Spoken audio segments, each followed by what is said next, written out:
Cabin crew, 5 minutes to landing, please. 5 minutes to landing.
Hello there, everyone.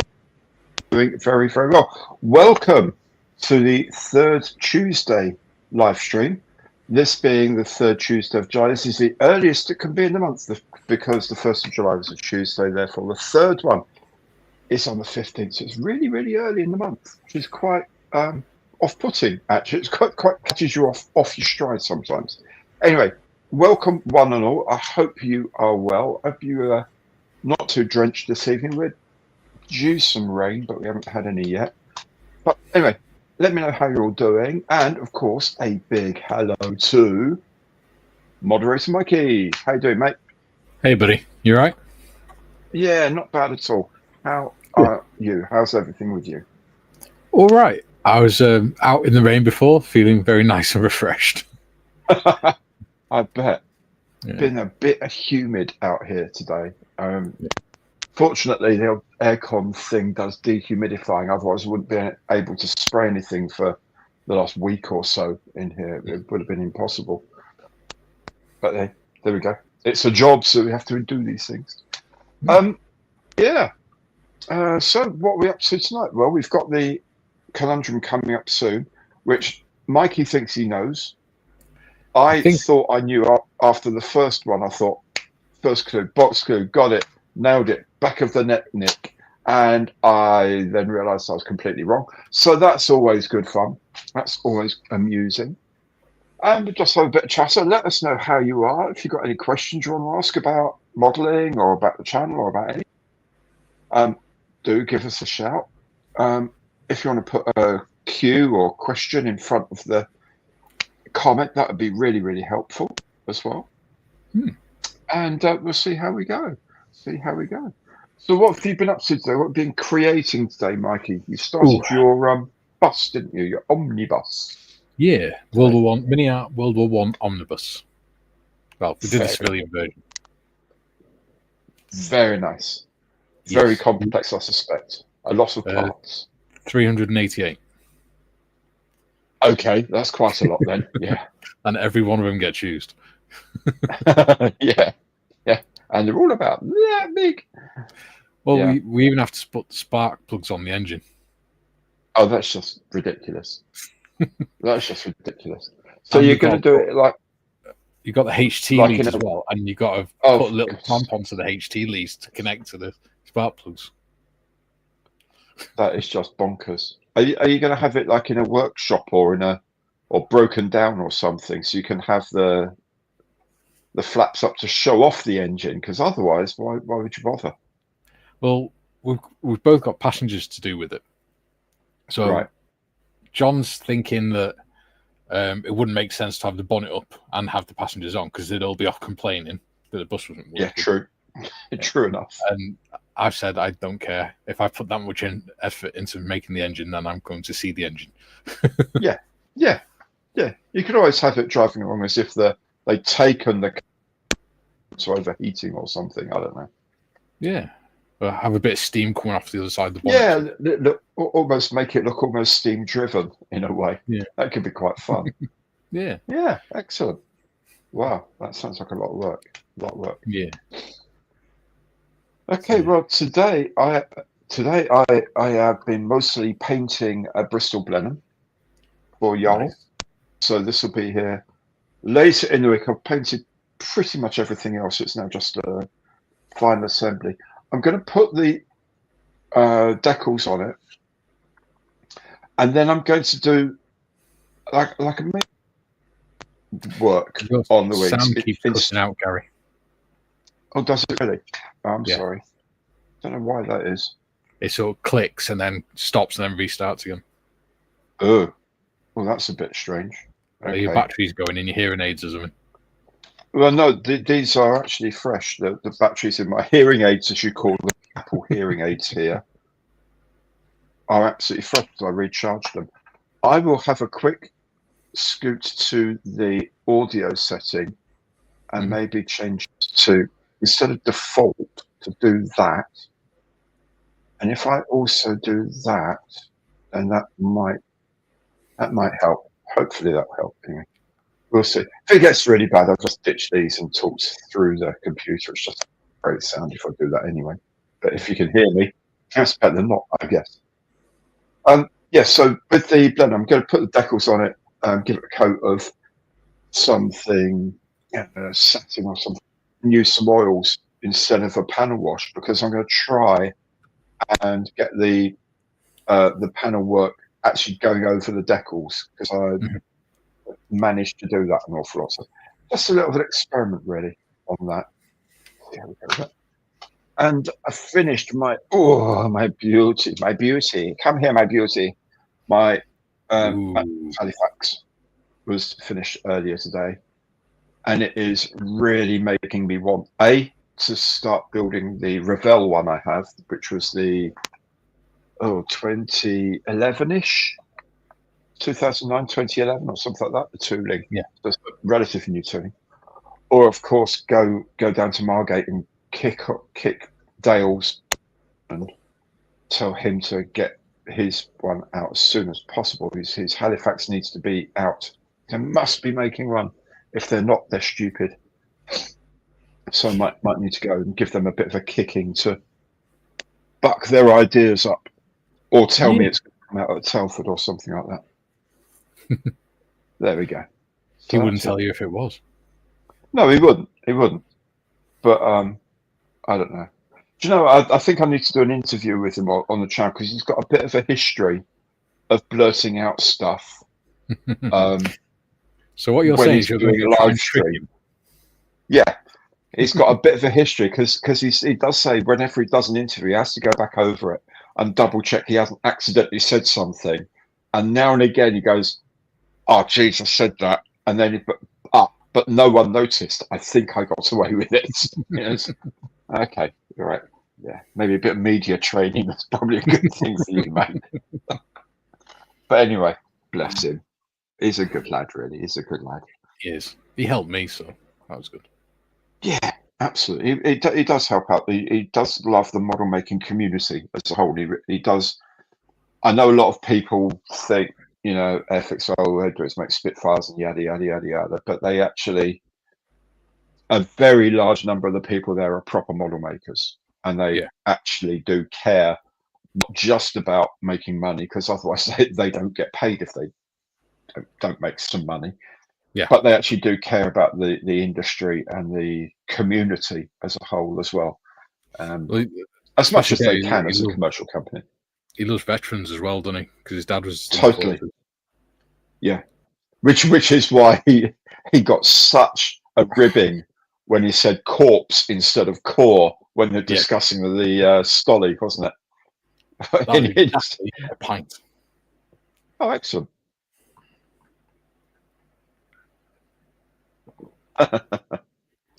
Yeah, certainly. Yeah, he's a good lad, really. He's a good lad. Yeah. Should we crack on with? So I think so. Go and see who's in, who's here, who's come along. Nate, in for a long wait. Well, it depends when you wrote that, mate. If you wrote it like a week ago, then yeah. 25 to 8. 25 minutes. A mere bagatelle of time. Good you're here. Hi, Nigel. How you doing, matey? Is there any... Was there? I was there. And Mikey was there. Bob, 10-minute countdown. About to be in. It's a 5-minute countdown now. We decided to make it shorter. Bob's been ordering stuff again. Oh, dear. Oh, dear. Oh, dearie me. You can see the shelves are getting massively crammed now, mate. You just got... It does look like he's getting a bit of a lean on it, like, without all that weight. Yeah. There's a lot of fun. There's a lot of spiders on it and strange powered things. It's still doing that ticking thing. You know what?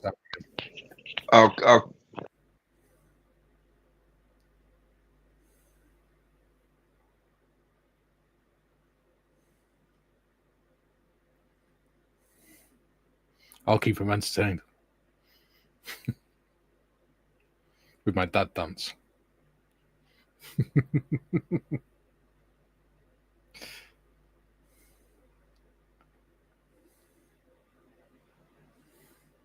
No sound, Gary.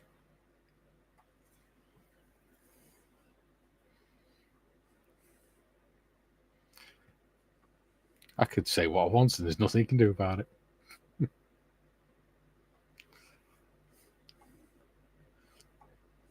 All we need now is one of those old Wurlitzer, not Wurlitzer, those old pianos playing. And it could be like a silent movie in colour. Still no sound. I'm not messing. No sound at all. The screen's going to go black and just have some writing across it with the piano. And then it'll carry on. Do you want me to go through the chat whilst you're doing that? You have to use hand signals. Right, does that one work? Yes, that works. Top job. Cool. Good. I kept him warmed up for you. Thank you so much. Thank you. Hello, Julian. How are you doing, my friend? Glad you can make it along. Nick, Mystery Box Nick, having a cheeky ruby before kickoff. Good to see you, matey. I sent you an email with another guess as well, Nick, just before we went live. Oh, Done that one. Oh, Tiff, hello, Tiff. How you doing? Good to see you here. Nick Andrews Faulkner, good evening, my dear fellow. How are you? How are you? Kefty, good evening to you too, my friend. And Matt, you all right, fella? Good to see you. Hey, Matt. Joe, good to see you, mate. Glad you're here. We're all pretty good, I think. Hey, Dane, how are you? I'm going to do the box. I haven't looked inside the box of one of those Hortons very soon. Actually, I think maybe tomorrow or the day after. Can't wait to see the Horton that I got yesterday. Or did you get the one? This is the Big Daddy Horton. I wanted to get that, but I thought maybe a little bit too big. This is a silly Horton. It's 1/32, and it is big, and it comes with a 1/16 figure for the pilot with his glass bone dome. Nice. So his pressurized suit thing. So the 1/72 one that I've got, that's 23 centimeter wingspan. Yeah. So this is going to be quite large. Actually, I don't know if it says on the box how large it will be. Oh, excuse me. Is it going to be one of those ones that'll have to go on the ceiling? That's the box, right? Nice. And it's I don't think I think they don't want to tell you how big it is because they don't want to put you off. But it is absolutely vast. I can work it out pretty quick for you. Yeah. Got all the engine detail and everything. Look at the wings. Oh, wow. That's huge. Yeah, that's it is. It's huge. But anyway, it's a lovely thing. I've got this one and the two-seater as well to do. I was thinking maybe actually I might do the two-seater because it's got all the radar stuff and all that business. Yeah. I might do that with the gear down and like all of the canopies open and engine bays open. I've just worked it out. 52.8 centimeters wingspan. Over half a meter. Yes. Excellent. Where are they going to go? That's interesting. The thing is, you not only got the width, you got the depth as well. So you can't even put it on your little white shelf or something. No, they won't do that. Oh, cool. That's going to be a bit of an issue. But an issue of having, yes, I'm going to do the two-seater with all the doors open, everything, and the single-seater in flight like a Perspex rod holding it up so you can see what it looks like in flight as well. Yeah. Sorry, yeah. I'm just replying to Nick. I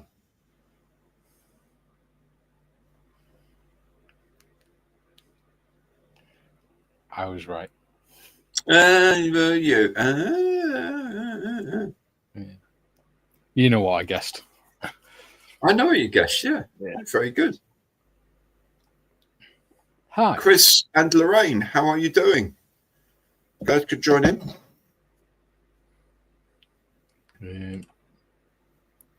Kifty Fireball. Oh, Fireball.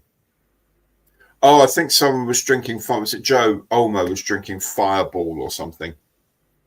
I'm being sensible. This is not percent stuff. This. I am not. This is full blood. I just get enough of a high doing the live stream that I don't need the alcohol. Mate, if I did that, I'd be getting buzzed 4 or 5 days a week. What? I know. I've been ceiling. Yeah, it'd be cheap, wouldn't it? No, it's just an inter-holiday break from alcohol. Yeah. Because once I get to Albania with that raki, I'm on it. I'm absolutely on it. I love the stuff. So, and it's about £3 a bottle. So, Cameron, good evening. I don't think I've ever had raki. It's like grappa, but rougher. It's like it's a grape spirit. So instead, like very much similar to where you make brandy. So you have the grapes at the end of the harvest and that, and you press them.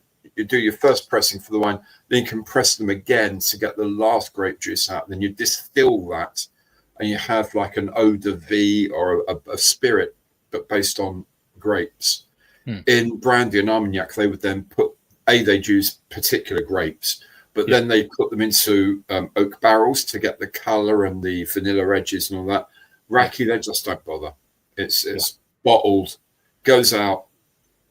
The stuff in the shops is normally around 40%, so normal spirit things. But a lot of people in Albania make their own. Yeah. And it can be absolutely any strength at all. But I love the flavor of it. I absolutely adore the flavor of it. It's harsh, it's tough, it's big and book. Harsh single malt. It's nothing like the refinement of a single malt. It's not refined at all. With £3 a bottle, it's not refined. Okay, it's a very quite my favourite sort of thing to do, like in the afternoons, get a bit of cake, a nice espresso, glass of water, and a raki. That to me is nicer. You have it at the end of a meal quite often. Yeah. Raki at the end of the meal, just a little like digestive sort of thing. But it's not a refined drink at all. It's quite a slap. Yeah. But it's brilliant. It's a lovely slap. Nice. That sounds so wrong. But you know what I mean. Sounds kinky. Yeah, you know what I mean. It's a great drink. Almost as kinky as nicking his fishnets and firefighter boots. Exactly so. Yeah. That kind of is actually a good analogy of quality level. Actually, it is very much the nick in his firefighting boots and tutu. Yeah. Of the alcohol world. Yeah. Really worth the laugh. Really worth doing. But somehow just feels wrong. Yeah. Cameron's in. Yep, from Dorset. Excellent. Good to see you, mate. Thanks a lot. Phil, hello. Well, why weren't you expecting a stream? For a start, it's the third Tuesday, and I mentioned it on Monday Message yesterday. So, yeah, we're paying attention, were you? So, he caught you out. Good to see you here, Phil. Anyway, Mark. Yep, number one, starboard outer. Absolutely. Good to see you here, Mark. Need to get in touch with you soon about meeting up at Heathrow for chat. James, hello. How are you? Hello, James. Chris Firth, good evening to you from East Yorkshire. Ooh. Very nice. Fred Bear is here. Hello, all.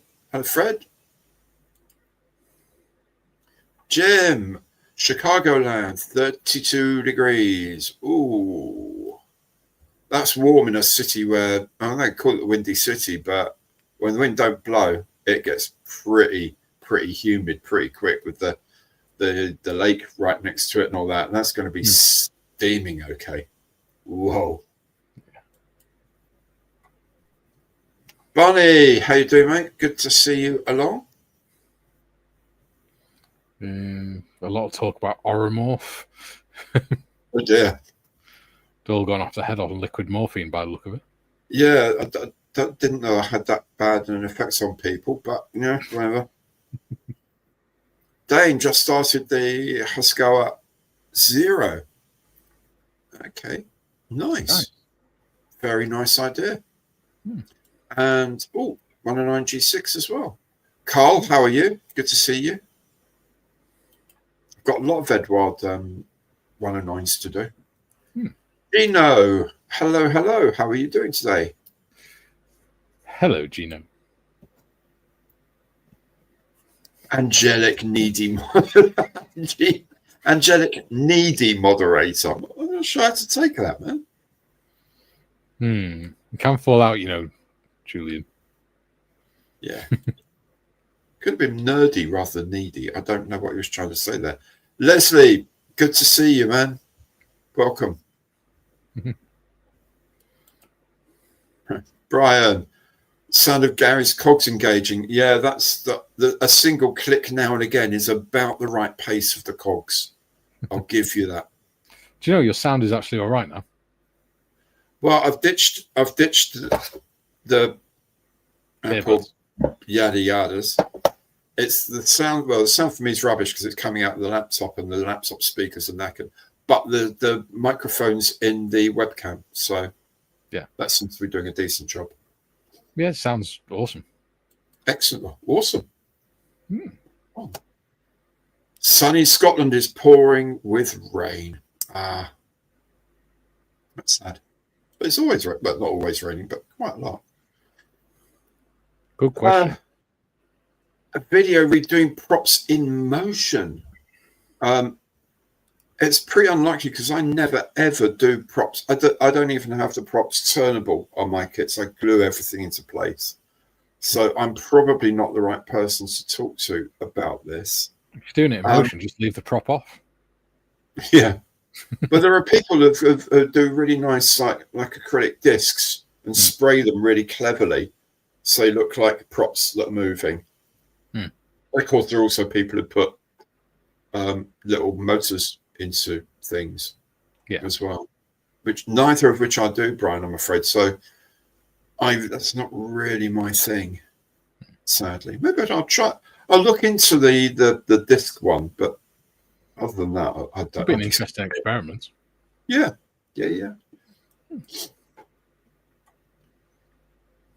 Oh, hello, ACF. How are you doing? Oh dear. Fair enough. Good to see you along anyway. Marcus, good to see you, mate.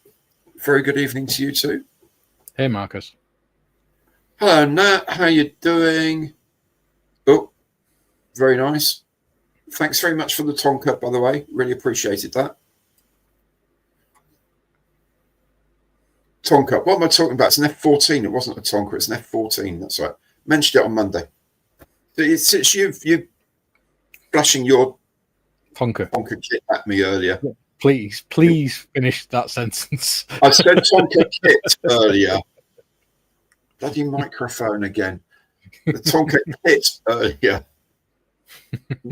It was swing wing. I get variable geometry before you try and make something out of that even. No, F14. So I got an F14 Revell 172nd. Lovely. F14D as well, so it's the late one. John, I am in. Jolly good. For how much? And what percentage? Ian, don't apologise for being late. If you're here, that's grand. We don't worry about times for people to be on parade here. Andy Wilson, good evening to you, my friend. How are you doing? Nick? I don't know what we're talking about. Oh. My mind acts, yeah. Very much the Marcel Marceau of Greenford. Oh, GM. All right. So what we're doing, not very much. Just chatting at the moment. Intermission at the moment, so I'll escape from the court control room. Haha. Good for you, mate. We'll be doing the Conundrum soon, so that'll be fun. 4 minutes. Guido? Yeah, 4 minutes. Guido, how are you? Good to see you along, mate. That'd be cool. Yes, it is. It is inside the box of the 229A. Yeah. 1/16 as well. And as I say, it's got the glass pressure dome helmet for it. It's absolutely bonkers. Looks like something like a 50s sci-fi sort of character rather than a German pilot. Yeah. I was looking at the ICM 1/16 figures and that the other night. I quite like doing 1/16. It's a nice size to paint. Yeah. Yeah. Yeah.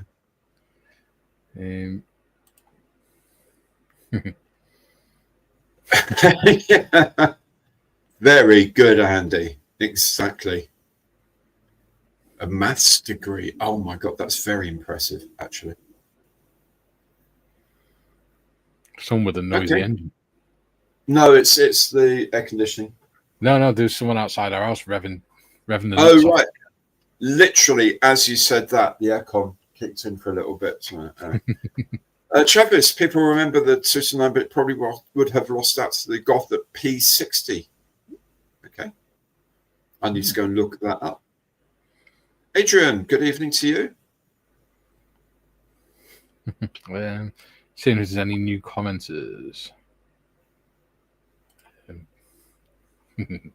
Albanian moonshine, pretty much it is, yeah. And you can buy it in the shops, as I say, about £3 a bottle. But if you go to a lot of restaurants, you say, "Oh, can I have a glass of raki?" And they say, "Yes, my granddad makes it." And you think, "Okay, taxi, 15 minutes, please." Yeah. You know, your legs are going to stop working. Great stuff.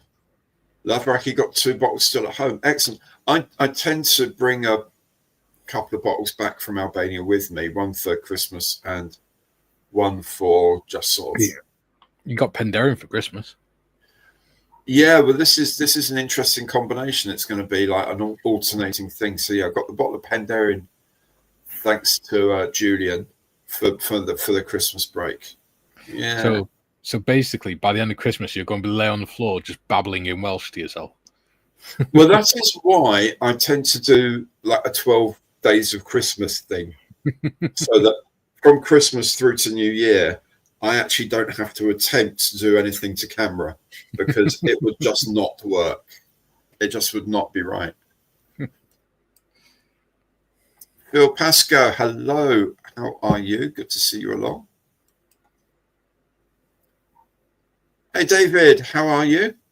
Hey, Thanks for dropping by, mate. There's a little bug that keeps flying around, and it's really annoying me. Oh. It keeps bouncing into my arm. Give it a stern talking to.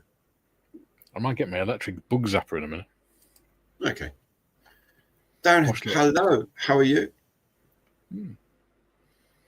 Great. The 3 amigos. Yes.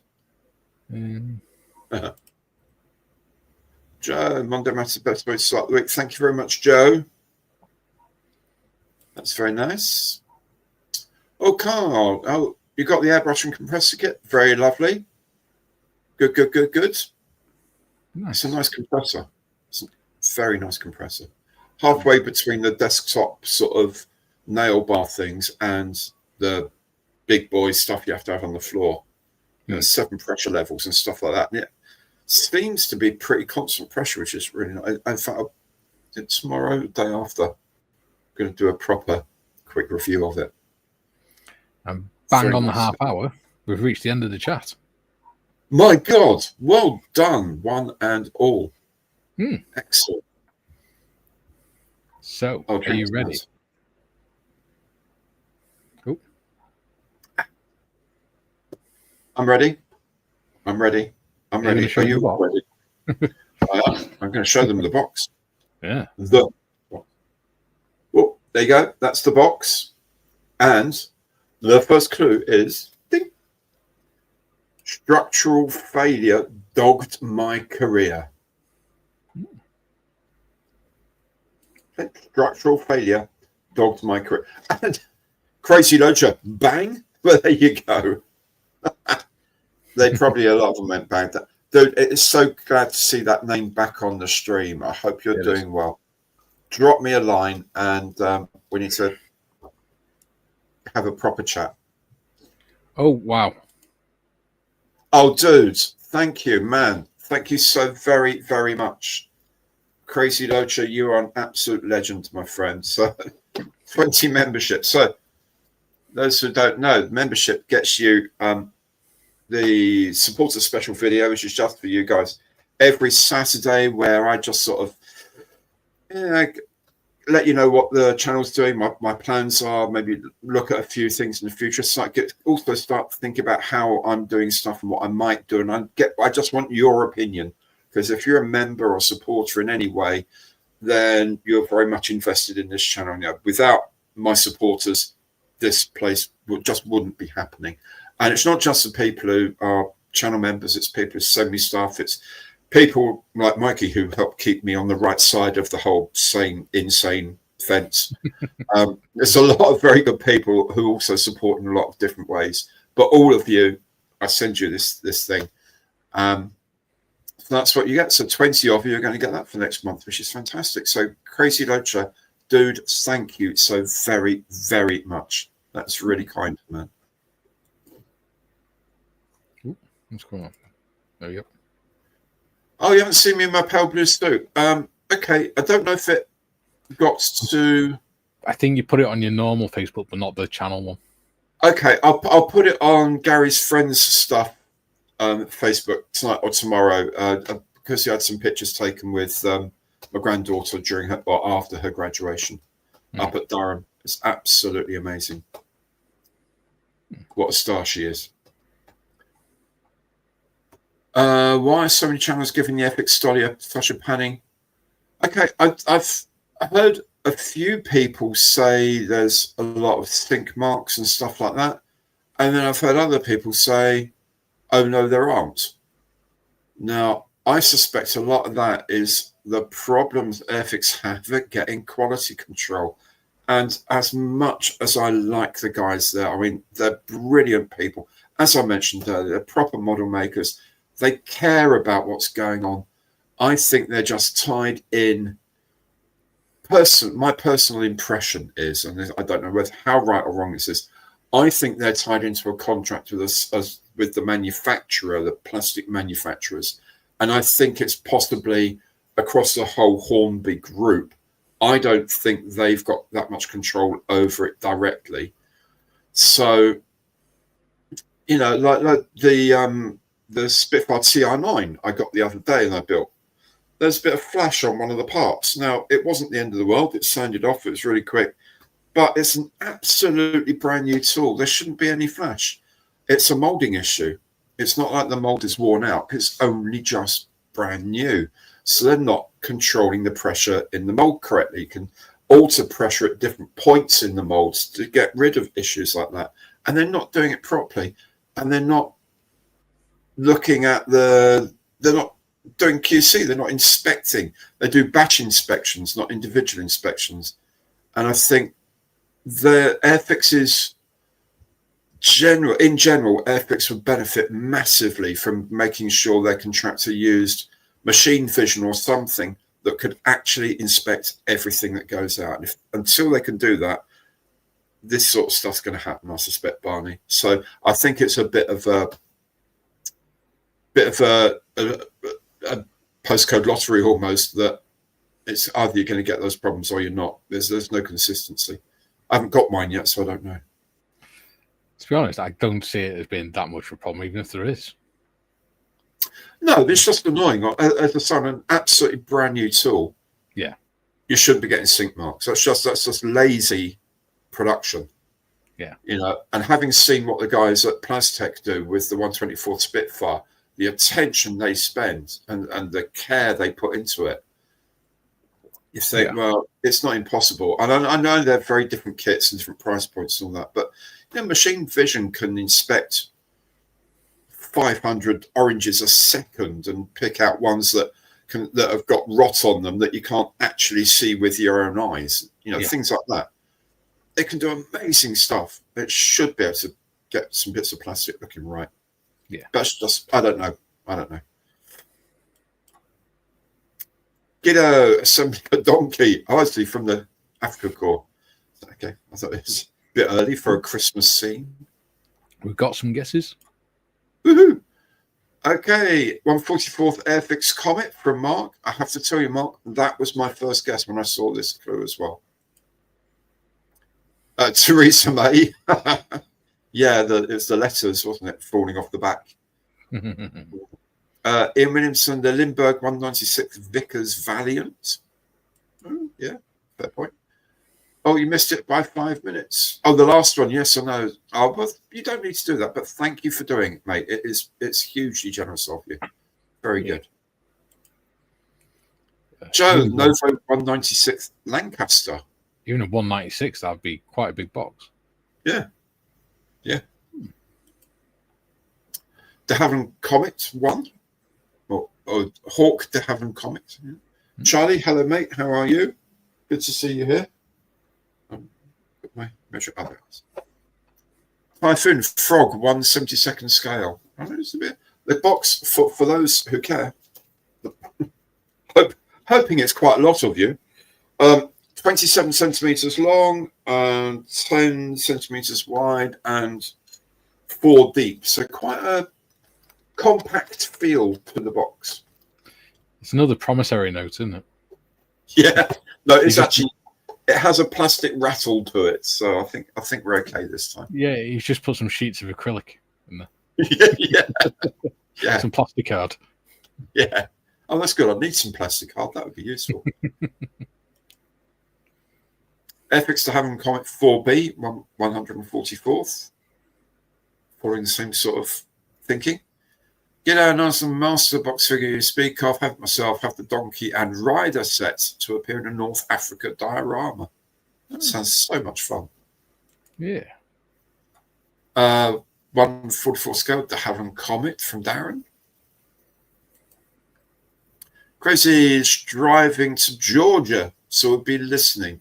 Good. I don't want you driving along and sending text messages and stuff, but although I guess you probably do it by voice command or Siri or whatever, but concentrate on your driving, man. Yeah, it's there's a lot of crazy British tourists over there who don't know what side of the road to drive on. So do take very, very good care, my friend, and we'll catch up. Seriously, we've got to catch up soon. We've got a lot to chat about.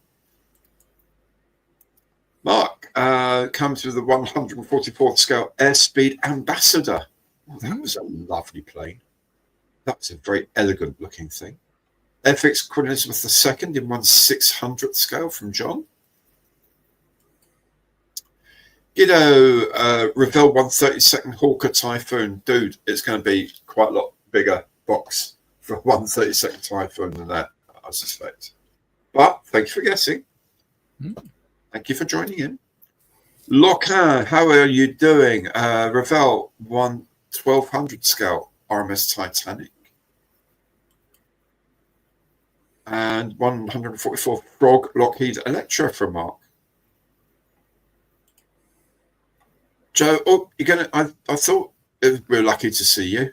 We always are, and you always have to go out because you're 3:30 for work. Oh my goodness! Have a good day tomorrow, Joe, and catch you next week for Monday Matters.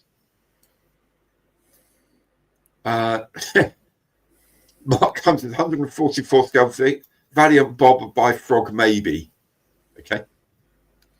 That's a big plane. Oh yeah. Mark Glendenning, FX 144 scale Comet. I'll probably get one, but it'd be once they've settled in and sort of worked out all the little kinks and things. Yeah. I'm in no hurry to get more kits at the minute. No, that's true. Tolerance of errors is inversely proportional to experience of making kits. Well, do you think that our tolerance goes down the more we experience and learning making them? Quite possibly so, because we know what kits can be. Yeah. And we know what they can be without too much extra effort being expended. See, for me, I don't really care because I enjoy the challenge. It's like I had an old 1/72 Albatross kit, and it was completely gash. I mean, the seams didn't just not join up; they were at like 45-degree angles to each other and everything because it was that badly molded. Yeah, and I just thought, it looks like a kid's built it, so I will just paint it like a kid. Yeah. So yeah. Yeah, I mean, flash isn't quite such an issue, although it shouldn't be there. It's when you get short shots on stuff, you think, no, that should just not have gone through QC. That should not be happening in this day and age. Yeah. It says 40 quid for a new tool kit shouldn't have imperfections. Yeah, it is bad QC, and it's lazy.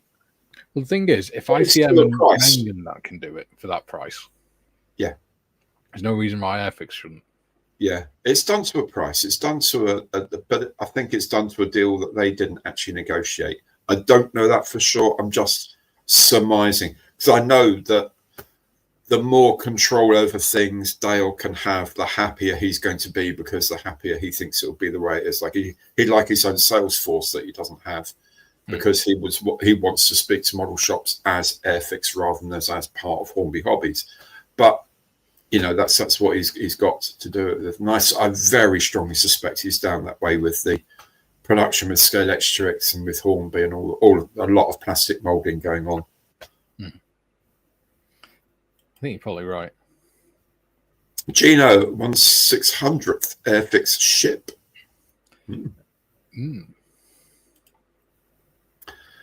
Chris, 144th Haviland comment.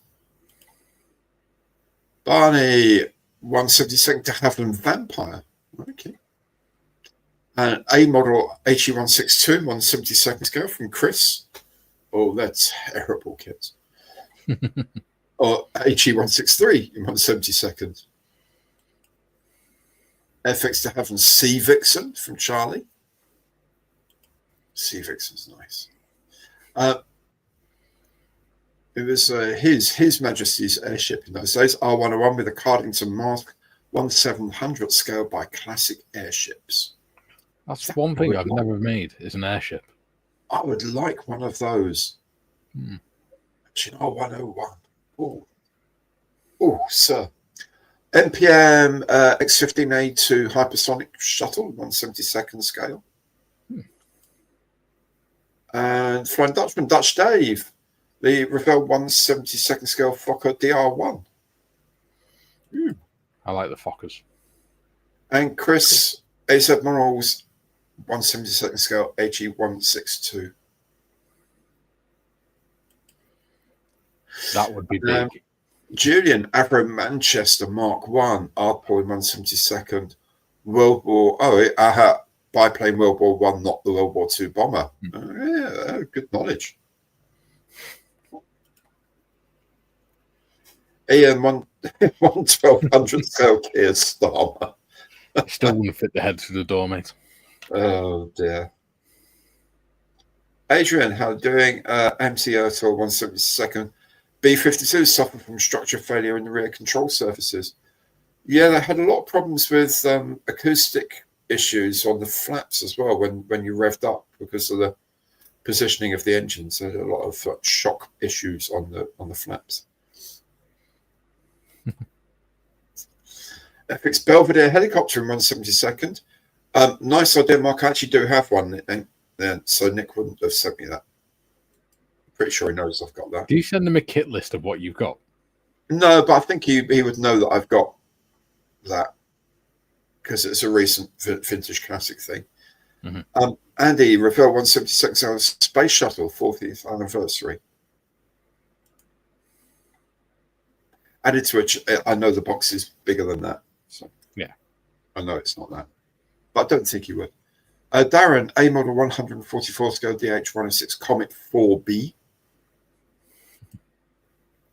And George, Sea Vixen by Triple Nuts 144th scale. Guido, I have a few old Allen kits in my stash. Maybe I'll turf them on you. Obviously, these must be like really, really gash kits. I don't think you'd give him away otherwise. Like Mr. Craft sort of level of horror. Make me crash dioramas. Yeah. Crash, Academy Minicraft, Lockheed F-104G Starfighter in 1/72. Nice. One airship in 1/300 scale from Mark. Eyeing that. NIB Corel Italy Vasa Sezioni Armata 1/24 scale wooden modelled ship. Part of the cannon deck of part. I said Sezioni. Okay. So, right. So, a wooden 1/24 scale slice of a wooden model ship. That would be an interesting thing to build, actually. Do you want to go on to the next clue? Yeah, I think we should. Okay. The next clue is, are you ready for it? I once had air superiority. Okay. So structural failure dogged my career, and then I once had air superiority. 1/1200 scale Sorpa Dam, but it did have a strip series. Well, yes, it did. It did. Dragon 1/700th USS Freedom LCS. FX 144th DH comic from Nicholas. Hi, Nicholas. How you doing? Philip. Hello. Hello. How you doing? Hey, Philip. Andy. He's right. You have an airship in the Meng Harbour thing. I do. I do have an airship in the Meng Harbour thing. You're absolutely right. I really want to build that because I've also got a Meng aircraft carrier. So, and because it comes with tugs and stuff, I want to put a little bit of a water diorama in the front. So, got like the little Meng aircraft carrier and tugs pushing it around with the industrial background. It'd be excellent. Why don't you make that your Monday project then? So you're doing a project for yourself? Yeah, well, what I'm doing on Mondays is I want to get that Maestra Chef VMT built for the Hobnob build for Telford. Once that's out the way, that's a very good idea. I will do that then, because it's not something I'll make for the channel. No, it's not something to focus on, doesn't it? Yeah. Charlie, to have him comment in FX 144th scale or 72 question mark. Hey, Rich. Hey, how's everyone going? Exploring Unseen. Good to see you. Welcome back. A Dragon 1/700th USS Independence from Richard. Chris, guess any model aircraft I make. Okay. Structural failure. Okay. All right. Ian's currently enjoying doing a 1956 pressing of the Dauntless in 1/72nd. Okay. Very basic embossed markings, etc. But it fits well. No flash, no sink marks. Not bad for a 69-year-old kid. Wow. Yeah. Now and again, some of the Airfix vintage classics coming from like late 50s, early 60s are actually pretty decent kits. It's just that they would do them differently now. But the old Airfix Rosebud train kits are perfectly good. Yeah, absolutely. They're made in the 60s. Yeah. I like them. Monogram 1/72nd Typhoon, Walker Typhoon from Travis. Hey, Travis.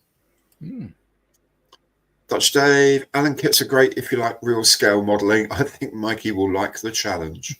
Okay. That's ominous. Makes me want to look up what the hell they're talking about. Yeah. Chris, Rafael 144th scale Concorde. JP, the Monogram Mattel 1/48th Hawker Typhoon Mark 1B. Mark Hill comes in 1/72nd FX Hawker Typhoon 1B. SF Nugget, the FX 1/24th Hawker Typhoon. Dude, 1/24th Hawker Typhoon. I mean, maybe that might be one wing surface. Yeah. That's the one wing. So, yeah, so you can make it with the doors opening forwards like they should, not back as the one in FX's showroom has. So you can just send that to Dale. Gino 1/1200 scale Hindenburg. You're going to lose your special relationship with Airfix, you know that. No, I actually told him that in the model works or whatever they call it. looking at in front of that thing on the wall. They've got all these models hanging on the wall. And he said, yeah, it's really nice, Dale. I said, one tiny thing, mate. The on the Typhoon and Tempest, the ammunition door went forward, not back. He said, yeah. I said, mate, seriously. Look at the 172nd. And they go forward. Oh. Said, yeah. Mm-hmm. Oh. Go and look it up. And it is. Get it wrong. And they've never changed it. Charlie, Lockheed F-104. In 72nd or 144. Revell F7U3 Cutlass in 160. So Cutlass, that was a nightmare of an aeroplane. Lovely. Oh, the Antonov A40 KT prototype flying tank. Awful kit, but worth the pain. Cool. Yeah, I have seen those. I thought, that was a lot of fun, but I haven't really got it together to build one of those yet. Fokker A3 Eindecker from Airfix. Academy 172nd SPAD 13. Aubrey, good morning all. Good morning to you, Aubrey. How are you? Hello. Gino 1720th scale Hindenburg by Revell. That'd be a cool model as well. Absolutely. ACF hadn't seen the box because he's at the workbench listening, not watching. Makes sense. The mystery box is similar in size to a package of Tim Tams. Well, I wouldn't complain if Nick had sent me a huge box of Tim Tams. I'd say more chocolate finger size packet. It is. Yeah. Tim Tams would be a bit narrower, wouldn't they? Tempest 5 and V1 Doodlebug Chaser Mark 1 models in 144th. Dutch Day said, oh, you would love the Alan 135th Panzer II version J. It has a record player. I want to look this up now. That sounds like that Sherman or whatever it was in Oddball used to drive around. Yeah. Kelly's Heroes with the speakers and the fake gun. Oh, wow. 2003 molds. Cool. I'll look at them later. Okay. Ian, Cada 155th scale Lockheed Starfire. Submarine Swift in 172nd. I've got one of those as well. 172nd Fokker DR1 from Dutch Dave. And Carl Hasegawa Tupolev 144S in 144th scale. Well, that's what the game's all about, mate. Exactly, mate. It's all here for the laughs. It's all here for the fun. And you guess, sometimes you're going to guess it and go, it can't possibly be that, and it'll be right. You never know. First time I played it, I just guessed and I got it right. Yeah. Cada 155th Lockheed Starfire. Yep.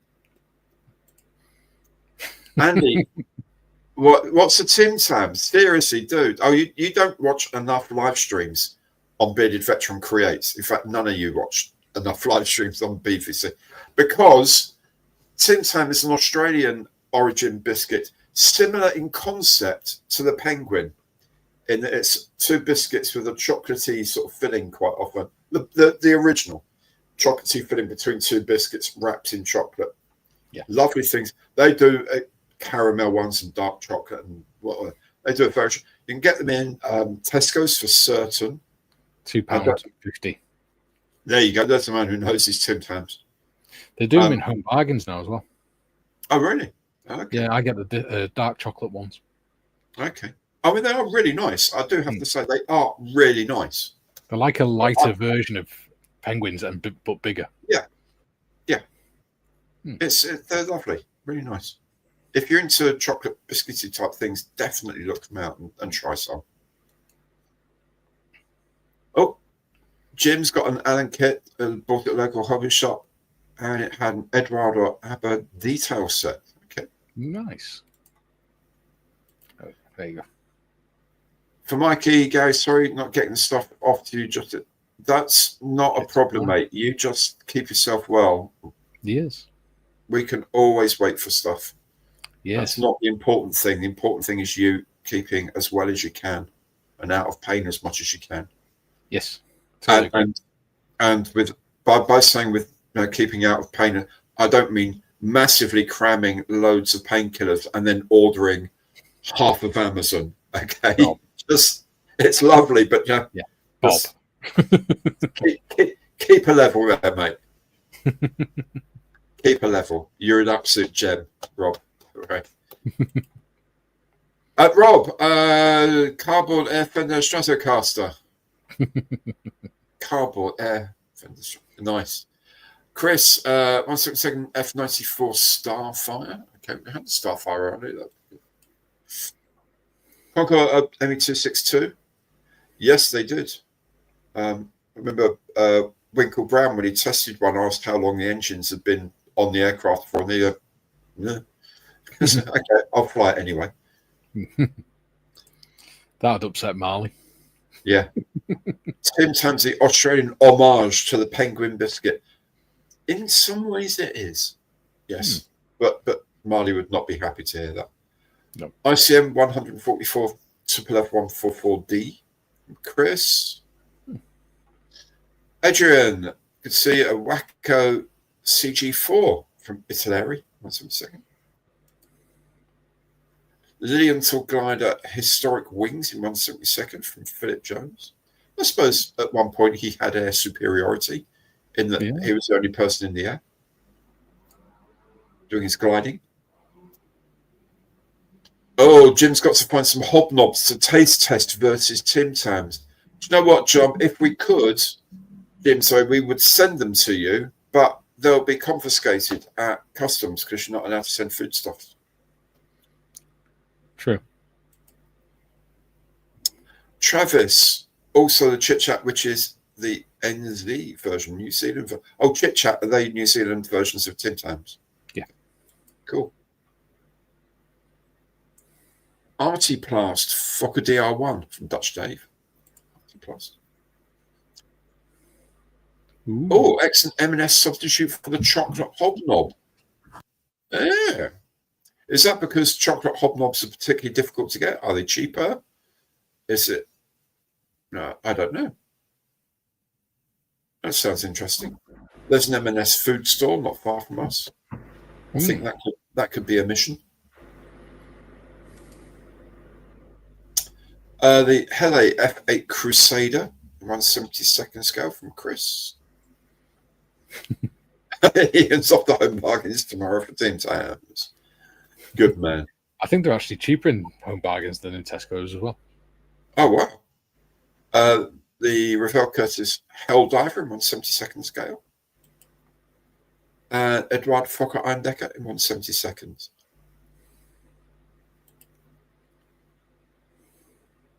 Oh, don't worry about it, Tim. Just like, if you want to hang around just for the banter and the chat and all that, please do. You don't have to make any guesses. Just hang around and enjoy. Hang around and enjoy. I just gotta send the boss some money. Okay. M&S makes some great Jaffa cakes. Do they indeed, Mark? Again, something to look out for.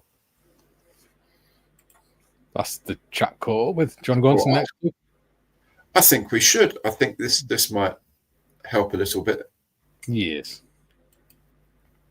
So sesquiplane arrangement was the problem. So structural failure dogged my career. I once had air superiority. However, sesquiplane arrangement was the problem. I can almost hear the typing in of the word sesquiplane around the country and around the world. Mark, 172nd Stop with Camel by Ravel.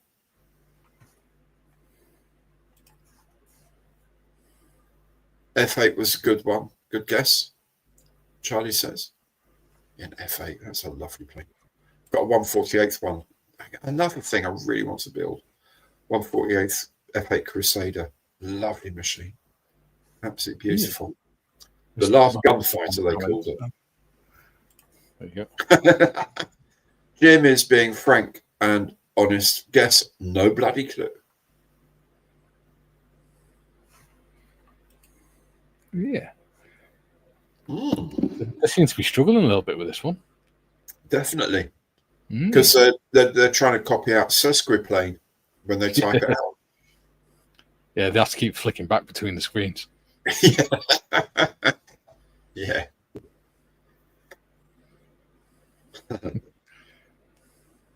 Sesquiplane arrangement. Come on. I know you guys can do it. Come on, then. I have faith in you all. Oh, we just had a few come in at the same time. There you go. Newport 17 in 1/48th scale from Des. Good. Nicholas, 1/72 Fokker Eindecker. Anyone heard of Burton's Carnival, like a fatter, better penguin in a metallic sky blue wrapper? Oh, the 1970s. I have a vague recollection of a Burton's Carnival, to be honest with you. Yeah, long time ago. Philip Jones is helpful. 1.5 in Latin. Sesquiplane. Sesquiplane. Yeah. Sesqui. Yeah. Guess what? Newport 17, 1/72nd scale. Dane, the Polikarpov I-153 in 1/72nd from ICM. Got 1/48th one of those. Oh, lovely airplane. Jim, the last clue totally threw out the guesses I did have prior to that being revealed. I know the feeling, Jim. I really, really know the feeling. And there's only about 1,000 Sesquiplane aircraft listed on Wiki. So that's the third, like the triangle of guesswork here is Wikipedia, Scalemates, and Google. Yes. You know, Albatross D5 in 1/48th from Edward. A Siemens Schuckert D3 from Eastern Express in 1/72nd from Dutch Dave. A Smear 1/40th scale Fiat Falco CR42. Nice plane. Yeah. Can you see the box? Yes, you may. Ian, there it is.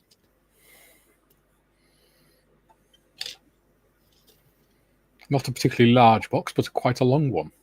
Yes, 27 centimeters. Indeed. That's just bragging now, Gary. By 10 by 4. Now you are bragging. Yeah. Used to be 12 inches, but I don't use it with raw. Adrian Hook, PZL Mielec M15 Belfegor 3D Polish wings in 1/72nd scale. Easy enough for me to say.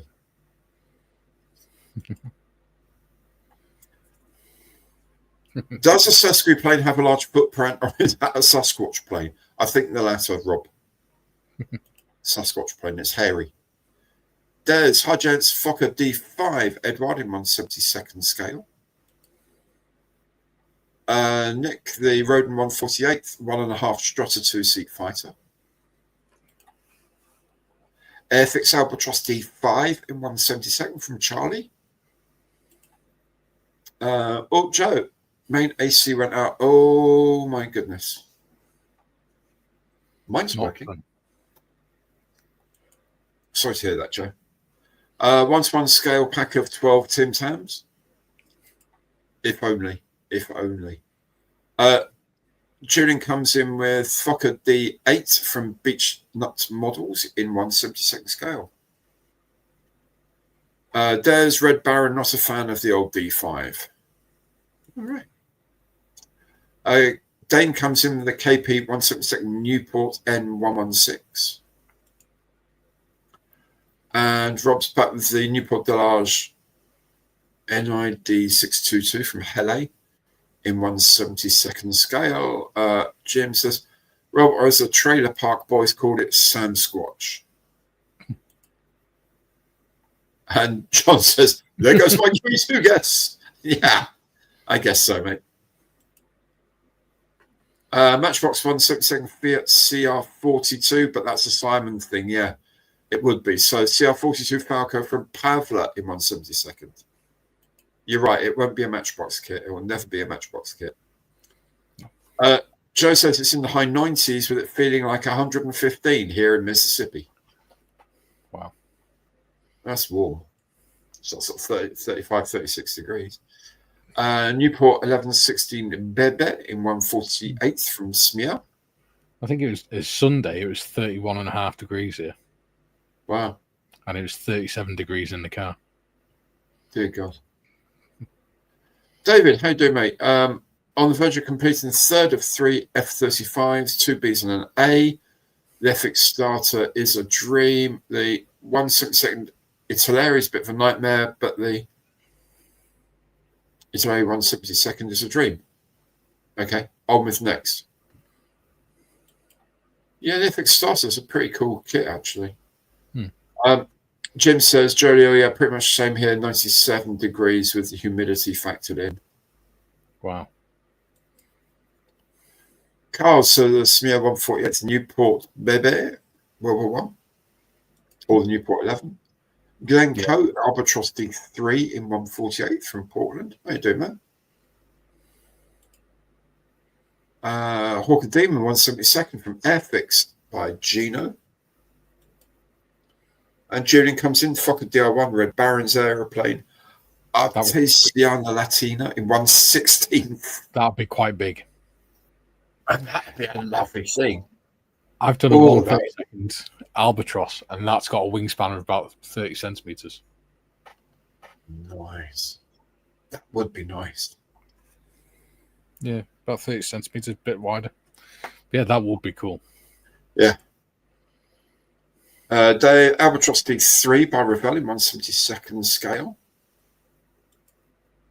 Italeri 172, Sure is a Dream. I guess you're referring to the F-35s.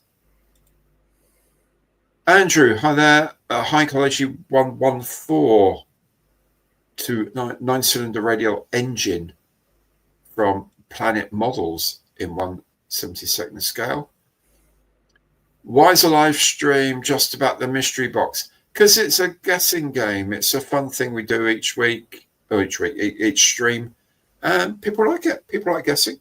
And when it's all done, when someone guesses it, then we chat about other stuff. I can still throw in questions and stuff. We'll answer them. Yeah. It's just everyone enjoys doing the guessing. Yeah. It's just a bit of fun. Just a bit of fun. Yeah. The A model Antonov AN2 Colt in 144th. Ooh. I've got to get me one of those one day. The box size and shape is foxing me, Ian says. Well, I know. Just pops in and says thanks to whoever gifted me a membership from Ian. That was Crazy Loacher who did that. So he's listening. So Crazy Loacher, Ian says thank you. He's a good lad, is Ian? Yeah. Bob Harris, my DR1 fascination has left me with my largest at 1/4 scale. Good Dear Lord. God. Rob loved the FX209. It's a great kit. The Ray team did the engineering there, yes. Pity the 135th experience is a bit short on the Stolly. I don't know for sure, but I suspect the TR9 was done by the same guy who did the 124th Spitfire. So I think they need Chris Parker or Chris Joy. Chris Parker Joy. I think maybe they need to bring more 135 kits out. Yeah. So they've got more variety. Yeah. I mean, they're banking them because the Ferrets sold really, really well. The Stolly was second only to the Jaguar in pre-sales. Exactly. I mean, people love them because they seem to be doing uniquely British vehicles. Yeah. The ambulance was so much fun to build. I think they should be doing more of them. I want someone to make, other than Accurate Armour, because obviously they're out of business now, but I want someone to make a 135th Foden recovery truck. I'd be well happy if somebody made that and I could afford it. Yeah. The accurate arm one was about 200 quid. Ah. So a little bit out of my price range. Yeah. There's Focus C5D from LF Models in 1/72 scale. Phew. I thought you were calling me something that sounds like Fokker then. Haley Page Hercules Airliner 144th by Airfix. I would like that. Hercules, wasn't it? Yeah. I'd like one though. 1/72 Albatross D1 by Roden. Okay. Not an Italian Schneider Trophy winner. No, I don't think it is. Philip, you're right. Fokker D7 OAW Profi Pack Edition Edward 1/72 scale. Edward Brox's tends to be more broad. Yeah. Rather than long and narrow. Absolutely. Glencoe Models 1/48 scale Pfalz D3. Griot's Aereo Balsa Stearman PT17 1/16 scale, a wooden frame kit. Wow. That'd be interesting. Caproni CA60 from Phil. Edward Junkers J1 in 1/72 scale from Ian. A daying go to a movie scene diorama and be building the Super S6B in 1/48. I'm guessing, yeah, I know which one it is. Lovely. Being pushed down the ramp into the water from first of the few. What a nice idea. It's a lovely idea.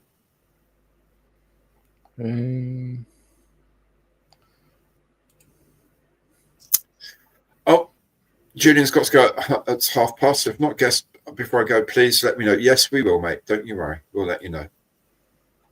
Referral model set Albatross D3 in 1/72 scale from Kev. Yes, both Brits Mark 1 and Mark 2 are better tooling and tighter bag packing. Yes, they are. Have we had a Pegasus 1/72 Vickers FB5 gun bus? Not yet. Not yet, Boba John. Do you know what would be a cool kit? You know, I did that 1/3 scale M16. If they did a 1/3 scale Vickers machine gun, World War I version. Oh, nice. That would be cool. Yeah. Yes, absolutely. Andy Wilson, the Antonov A40 KT prototype flying tank, which we were talking about before. Oops, pasted the wrong thing, Andy. Yes, I know exactly the thing. Did ask FX about Matilda 1 at the Eastbourne shows. Nobody makes one in 1/35th. I think Gecko have just announced a Matilda 1 in 1/35th. In fact, I'm certain they have.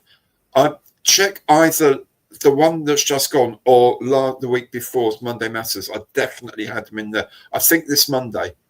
I've got a feeling they're in this Mondays. If not, they're in last Mondays. So Gecko Models are doing one in 1/35th with full interior as well. Rob looking forward to the IBG 1/72 early PRU Spitfire. Yes, those kits look like little gems. Well, they're doing every Spitfire, Mark. Every single one of them. So yeah, they're bringing you one out every time they come up with the new paint scheme. Yeah. Gino's Spad 7 from FX in 1/72 scale. Keelcraft 1/21st scale Newport. No model number. It's okay. Gecko coming out with a Matilda 1. Got to get some. Get some.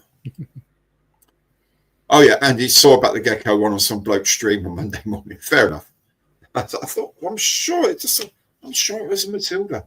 I'm sure it's a Mark 1. I'm not going completely crazy. Thank you. I've still got the Gecko K2Y to do. Oh, good for you. Lucky old you. The thing it's a lovely kit. It is a lovely kit, but there's a lot of it. Still have the Accurate Armor Matilda unbuilt, but I'll get the Gecko one too. Okay, Guido, that's fine. I've got the Accurate Armor Centurion Avery to do. Nice. And the one that it's based on was the one in John Mayfield's section. Oh, right. He was the commander of one vehicle, and the one it's based on was the other vehicle that worked with him. Oh, wow. That's cool. How's the North Wing doing? What's it like with the recent heat wave? To be honest, it's a case of heat wave. What heat wave? Because it's air conditioned. I can fire it up remotely from the house because it's on the Wi-Fi. And so when I get in, it's a very cool sort of 22 degrees, even when it's 30 something outside. And also it is extremely well insulated. So it keeps the heat out at night time. So it's going absolutely brilliantly. Really happy with it. Yeah. Wish Edward would grow up and do a new to 148th Griffin engine, Spitfires and Seafires.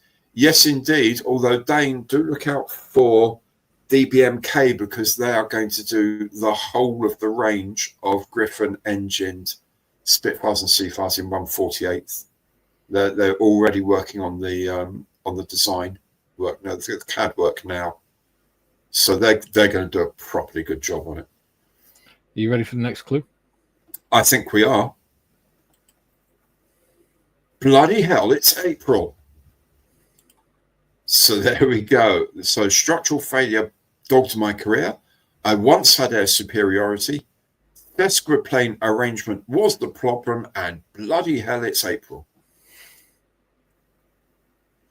Caproni CA 135 is your guess from Mike. Hey, Mike, you're right. Hey. Guido, he's got the Gecko Casey also, plus about 1,000 other kits. Yeah.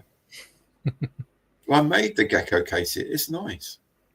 Newport 17 dual combo from Edward, from Adrian. Didn't an Australian guy called Cotton devise the early PU green-blue colour before the war, flying his private Playboy? Yeah, maybe so. That would be an interesting story. Tank Museum do a 135 Matilda 1. It's a limited edition resin for 110 quid. Wow. Ouch. Polycarp PO2 from KP, 172nd scale. Mark's asking, is anyone close to guessing it? Some quite warm, says Nick. Quite warm. Ooh.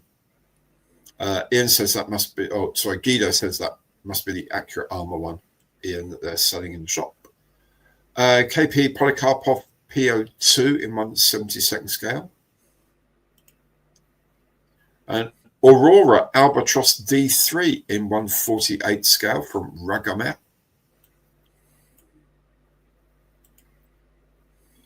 Andy, Ian Minneston, yeah, I saw that, but I was disappointed with the Tank Museum resin Little Willie. Okay. Gary Morris has printed mine off for me.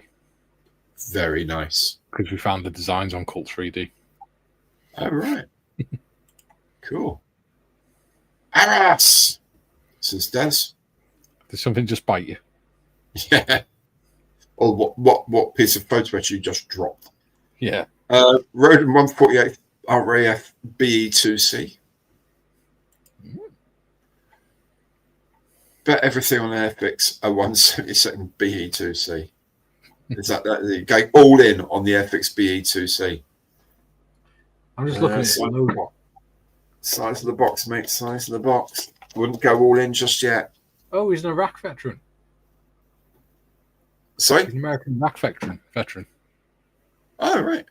I was just looking at his logo then because I recognised the map. Oh, right. Cool. Richard, Albatross D3, 148 from Revel. Aurora Famous Fighters, Albatross D3 and 148 from JP Gibbons, hoping to go for a second win on the bounce. Adrian Hook, the box isn't full of cardboard and Nick doing an early whistle. No, he's done that once. I kind of trust him not to do it again, only because he's going to think of something even more devious now. Ian says smear DH2 in 148 scale. Airfix Royal Aircraft Factory BE2C from Des. Charlie, 100% sure it is a BE2C. Ketty rode an Albatross D3 in 1/72nd scale. What's the best way to get dried paint off a canopy? Depends on the type of paint. If it's acrylic, you can actually very, very, very gently scrape it off quite often before it bonds on. If it's lacquer, that's going to be a major issue. You may have to sand it off and then repolish the canopy. But acrylics you can normally get off with like a sharpened bit of matchstick or something like that, and very, very gently work on the acrylic, and it will come off the canopy because it doesn't like to bond terribly much to the like the really, really smooth surface. But you have to do it quite quickly. If you leave it a week or so, then it starts bonding in properly, and it'll be a nightmare to get off. Nick, alert, winner alert. Ooh. Would you like to tell us who it is, Nick, whilst I get the Scalpel of Destiny, or whatever it is? Oh, there it is, yes. You know, it was all quite good until then. The Scalpel of Destiny, and we open the box. Let's see if there's any natural open. That feels like a natural opening thing there. Yes, so you were talking about, you know, me thinking I called you something when I mentioned the name of a Dutch aircraft company. Yes. There's an old story about an Australian airline pilot going into Sydney in his jumbo jet or whatever, and talking to air traffic control, and air traffic say, you know, you're cleared onto the approach for the runway, but be advised, caution, there's a Fokker F-28 3 miles ahead of you. Yeah. And he said, oh, thanks, control. I've wanted to say this all my life. I've got the little Fokker in sight. Very good. Very good. Or the other one from Australia was the guy's trying to check in on an over busy flight. And he says, can't we get on? He says, nah, sorry, Ocker, the Fokker's chocker. There we go. Ooh. Oh. Dane says, I think Mikey should have a go at building micro aces RC static kits, mostly World War I aircraft. I can't afford them, buddy. Unfortunately. Ew. It is. Oh. Was that? Ooh, sorry. Take that off. Ooh, there we go. Was I right? Are we ready? It is the Albatross D3 from Aurora. And very helpfully, it says World War I German on the front. So now we all know. There we go. So that is in 1/4 inch scale. So before the days actually said 1:48. Wow. That's an old kit. 1956. Aurora Plastic Corporation from West Hempstead, Long Island, New York. There it is. Let's see how we get it. Aurora. That's a name from the past, isn't it? Oh my goodness. It feels, sometimes you open these things up from Mystery Box, Nick, it feels like you're doing some like sort of model making archaeology or something. You know, you're very delicate with the bits and pieces. So there we have some gloriously yellowed decals. But they're quite old. There's the instruction sheet. And there's a bag, which I suspect is modern, with all the parts in. There's a person standing, there's a person there, I suspect. There's a pilot, but there's a guy with his hands up. I think he's about to swing the prop to start it up. Isn't that delightful? Hmm? Quite possibly. I'm not saying, please don't run into me. Yeah, yes, I surrender. Oh, that's the main wing. No, it's German, not Italian, mate. Yeah, as you can see, they have actually put in the decal position that actually molded the cross onto the top wing, so you can't get it wrong. Which is a slight distraction. There's a fuselage here. So it's quite a sizable little thing. You know, it's quite nice. that was a close one because 2 people got it within like a minute of each other. Ooh. On the third clue. So has Nick adjudicated? Has he given his? He's decided Ragoma. There you go. Literally, there's like 2 comments between them. Wow. Well, many congratulations. What you have to do is email me as it says there, stuff@GarySEvans.com, and then I'll put you in touch with Nick. Nick will get in touch and will discuss with you what sort of things you like to make and stuff like that. And then he'll figure out a mystery kit to send to you, just for you. So there we go. Everyone's a winner. Thank you, Nick, for this. This is absolutely delightful. I love these instructions. You know, that's it. That's the whole thing. That's all the instructions you get. That's all you need, mate. That's all you need. It's an exploded diagram. Yes, it's a mechanic. And there's a little wheel chock and ground panel. So it's almost like a diorama set. And everything is just in like instructions, place. Like FX kits used to be, cement pilot and seat assembly to floor panel, rather than part 1 to part 3. There are actually no part numbers on this at all. It's all just descriptions. Water line, intake manifold, exhaust manifold. Excellent. Well, what absolute delight. Well, many, many congratulations. And that's brilliant fun. Albatross D3 Scout. So thank you, Nick, for that very, very much. Oh, there's a bit down there.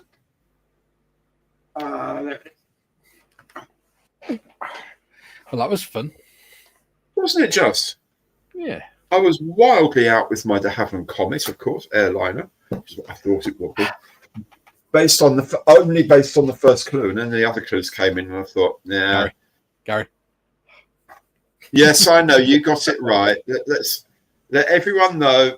What did you guess? Yes, you guessed Aurora Albatross D3. Yes. You're such a gentleman, though. You don't take part, but you do take part. Nick does ask us, by the way, everyone. He does like to know what we guess as well. And I sort of went through a lot of reasoning and came up with nothing. And Mikey got it right. When it's World War I ones, I usually do. Yeah. World War I is definitely your period of choice, isn't it? Yes. Oh. Excellent. Nick is now only 2 points behind. Thank you for that, Julian. Yeah. And in time for when you have to leave, mate. So isn't that good? Yeah. Hey. Aren't they clever people? Yes. Only 2 points behind. Right, he's got to raise his game for the next one. Yes. I thought Fokker died by the time of the P-51 design, unless I'm wrong. I don't know. I don't know when Anthony Fokker died. To be fair. Good question.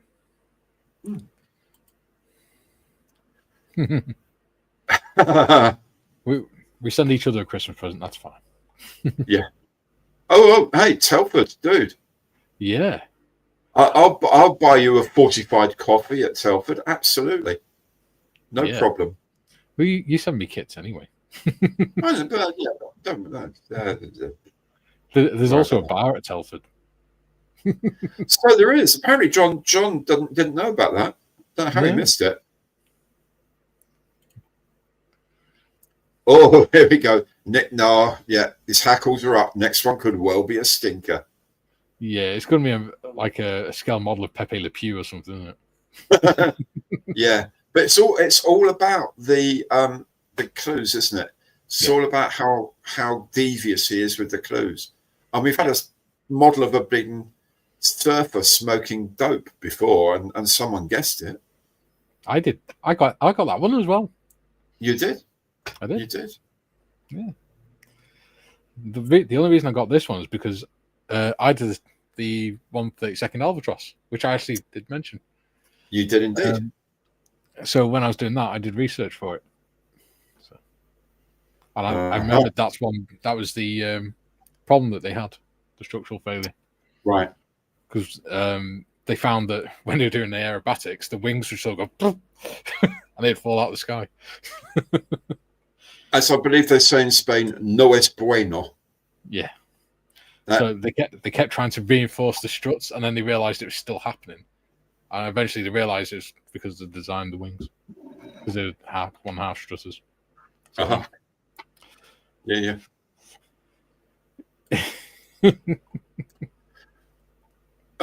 Do I know anything about the Strange Beasts update from Bobby? Is that the Strand Beast, not Strange Beast?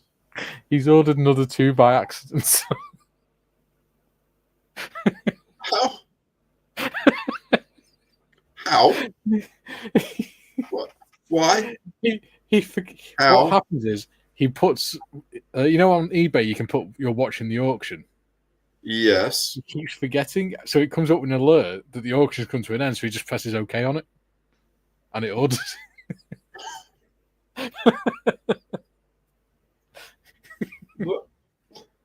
Because he was watching a few of them. There were just so many questions. There really are so many questions.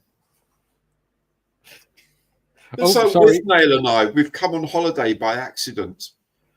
Sorry, it's actually 4 now. He's ordered another 4. Well, okay, so I've got 8 here.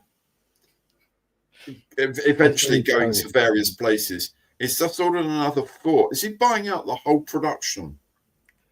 Well, apparently, the country where they're coming from is having a shortage of that particular type of plastic at the minute, and I'm not surprised with Bob. Yeah, because hey, we've got a real spike in demand for this kit. Put everything into it. My goodness. Andy must join the IPMS, book a Telford hotel, and work out how to get there. Absolutely, Andy. I'm there both days. If you do make it, look out for me. I'm debating because originally Modders was going to go, wouldn't she? But she's not going now. Right. And the idea was we were going to go. We're all going to meet up, and we're all going to go to Cosford on Saturday, and then go to Telford on Sunday. Yeah. Because it's a bit busy on the Saturday. Yes, I'm not sure what I'm going to do now because she's not going. Right. All right. So I don't know whether to go to Cosford for the day or go to Telford both days. Yeah. Telford is hugely busy on the Saturday. I mean, crazy busy. And you can't go all the way up there and miss out on Cosford. That's just too good a place. Unless you go to Cosford on Friday. Well, yeah, we could do, but that would mean setting off in the morning. Yeah, all right. I don't do mornings. No. Oh yeah. Have you received a copy of the timetable for my channel? Have you not looked in Discord? No, I haven't looked in today. If you had a look in my Discord server, it's got 4 veterans and modders one. If you download the XLS worksheet sheet on there. Okay. I've timed in for Telford and things like that. Okay. Oh, very good. Very good. I've managed to schedule it for the next 9 months. Oh my good God. Yeah. Plan ahead. After World War II, Fokker set up in USA. It's Fokker North America. It was changed to North American. Oh, okay. There we go. Okay. I was doing the Valleys, David. I want to M4H. Also affordable to David. Okay. He's slowly trying to replace the Welsh sheep with Strand Beaston. Yeah. My God. Oh dear. That's crazy. That is just absolutely insane. Anyway, I need a drink now. I think there's a few of them from you, Gary, to come to me because there's one for me. And then I think I'm doing a couple as giveaways or prizes when we do the next. Okay, well, just let me know. I will send them off. I'll keep one here. Yeah. And I'll send them off wherever they need to go. So you let me know where they all need to go, and I'll make sure they get there. Yeah, no problems, buddy. Yes. And then Maria won't be shaking her head in disbelief when she says, "Why have you got 8 of these?" So it's a very long story. That even you're not quite caught up with. Yeah. One of my friends is on some very strong painkillers. Yes. And the other day, mentioned, "No, don't want to know. For sure." The latest 4 going to the Marleys, Timmy, and and a certain GM, certain game more. Yeah. Okay. Oh, is he going to put the plastic spiders in for them? I don't know. They will crap themselves. You must let me know who's allowed to have spiders. No, Tiff doesn't have plastic spiders, but yeah, you must let me know if anyone else does, because I've got a load of bloody plastic spiders. So yeah, I don't even understand why he's put them in there. Dude, I don't know why he bought 8 of these things and sent them to me. So, Yeah, you were on holiday when we organised that. Definitely, the plastic spiders are the least of my concerns right now. I have to say. Oh dear. Oh, when the new gallery acrylics arrives, there's a great beigey green gloss colour that will look great on a Vespa, Fiat, or BMW bubble car. Oh, Barbatos has got a test already, but mine are on the way. Ooh. So I'm getting I think Barbatos is probably, well, he may actually have all of them because he's got a massive channel, so it'd be worth them. I suspect he may have gone for the car set first, whereas I've got the mecha set coming and the metallics and a few other bits and pieces.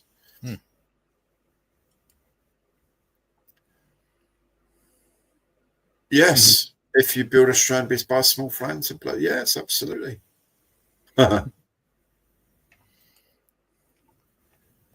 Congrats. He's not commented since he put his guess in. Ragoma. No. So I don't know if he's still here or she or. Don't want to make assumptions. No, absolutely. Flight Sergeant Mad Mouse.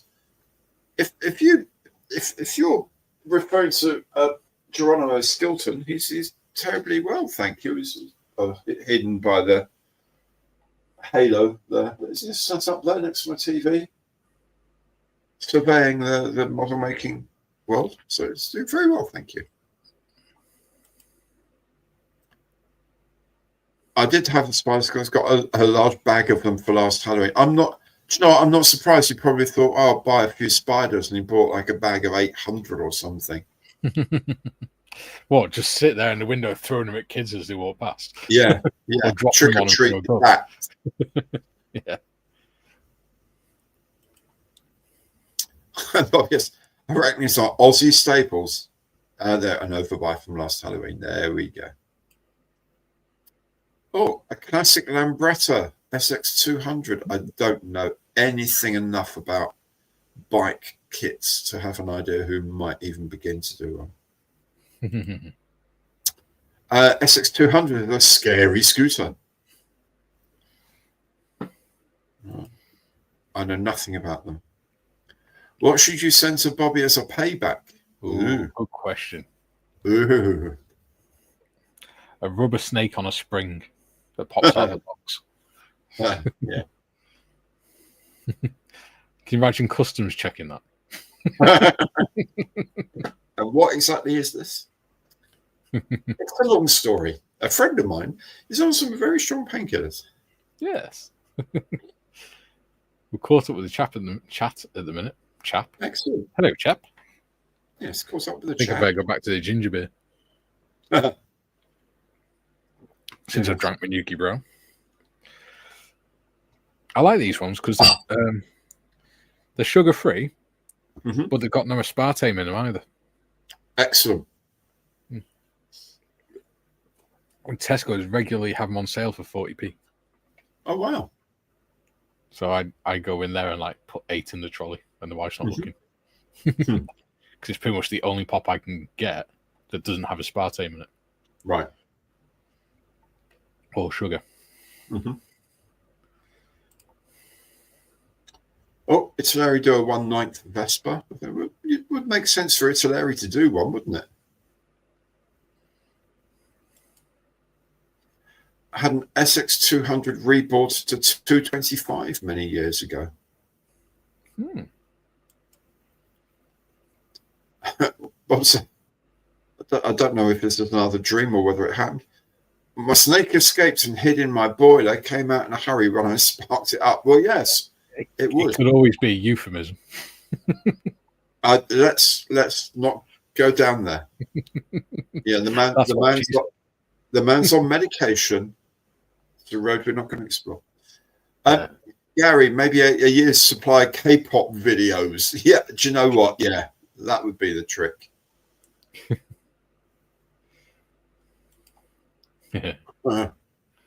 K-pop, my God. Yeah, Maria was saying the other day that she quite fancies going to Seoul. There was a... Well, that's where GM's based, isn't he? Yeah. TV broadcaster there. Yeah. There was as usual, there was a cruise she was looking at.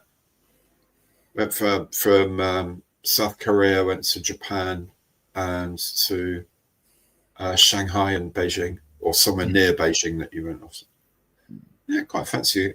I did go to Seoul many years ago, but again, I was at a conference, so I didn't see much of the city.